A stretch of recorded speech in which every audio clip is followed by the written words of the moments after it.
C'est pas parce qu'on a traversé une épreuve qu'on devient expert. Bien sûr, avoir vécu quelque chose rend plus humain. Ça permet de mieux comprendre les mécanismes, la douleur. Mais attention, il faut toujours se rappeler que chaque expérience est unique. Quand j'accompagne quelqu'un qui est stressé, qui est épuisé, je lui dis pas « Ah, moi je suis passé par là, je vais te raconter comment ça s'est passé, etc. » Parce qu'en fait, ça a vraiment aucun intérêt pour lui. Ce qui est important, c'est d'écouter, de bien comprendre en fait la problématique, de bien comprendre l'objectif de la personne et de trouver les bons outils pour lui, ceux qui vont le faire avancer et qui vont lui permettre de sortir de cet état d'épuisement et de stress. Et aussi de savoir quand on doit déléguer parce qu'on n'est pas compétent. Bref, au-delà de mon vécu, c'est pour ça que je me suis formé. Et d'ailleurs, ce qui est très marrant, c'est que déjà entre mon dernier burn-out et mon début d'activité, il s'est passé 10 ans. Mais à la base, je m'étais formé en nutrition. Parce que pour moi, traiter tout ce qui était lié au stress, c'était trop compliqué.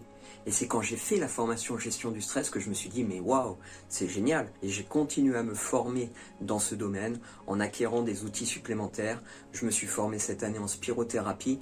Et même maintenant, je me forme pour les bains sonores au didgeridoo. M'être formé et continuer à le faire, c'est pas pour me légitimer, mais c'est vraiment pour avoir un maximum d'outils qui me permet de vous aider. Le vécu donne de l'empathie, mais les formations et la pratique donnent un vrai cadre qui permet d'accompagner l'autre sans projeter sa propre histoire sur lui. Je m'appelle Stéphane et j'accompagne le stress chronique, l'épuisement et la charge mentale avec des outils concrets pour retrouver une énergie durable.